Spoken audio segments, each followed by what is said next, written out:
Well, as qualifying got underway today, the weather started to go downhill. But one team still have something to smile about.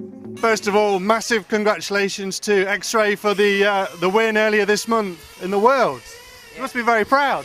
Yeah, thank you very much. Yeah, of course I'm proud because this was the first our title. We were waiting for it 10 years and finally our dream became true, so we are all pretty happy. Okay, and here at the Euros, how are you finding the track? How's it going for you so far? You seem to be seeded quite high, but then had some problems in the first round. Yeah. Overall in the practice it was pretty good. I was making one of the fastest lap times as the others in the heat. And I was pretty confident for the first qualifier, but then suddenly my engine stopped to work and I don't know what was wrong, but then I realized the tube of the fuel was broken. So I could not, of course, adjust the engine because the fuel was leaking, so I had no chance. I think the track looks pretty easy, but I think there are some corners which are pretty tricky, so to go fast is pretty difficult. And yeah, let's hope it's getting faster in the next round. What's the track like to drive on right now? How is it? Is there any points of the track that you particularly like or are good for overtaking?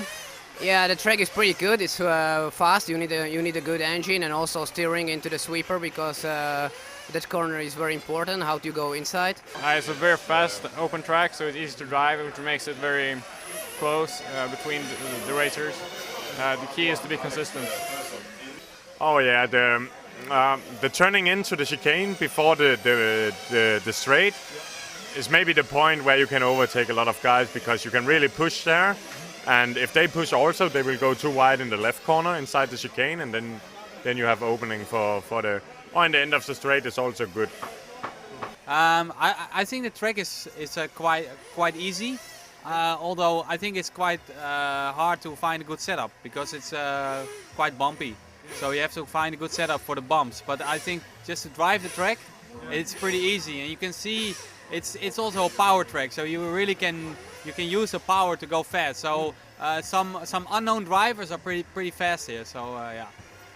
But I think we have now last chance because the weather forecast for tomorrow is not good. So this will be my one of one because tomorrow will be not very good. Well, at the moment, it turns out Martin was on the money. It's round 2 of qualifying, and this is Group 7. Very quiet and wet out there. Don't worry, qualifying's still underway, and the bad weather isn't bad news for everybody.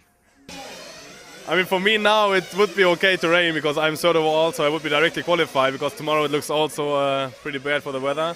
Yeah. But actually I want to drive in the dry because I want to improve the car because now it's not perfect, and yeah, we're gonna see what happens. Yes, thanks Mark, it's alright for some, isn't it? Coming soon, the top 3 at the halfway stage of qualifying, so stay tuned to EFRA.ws.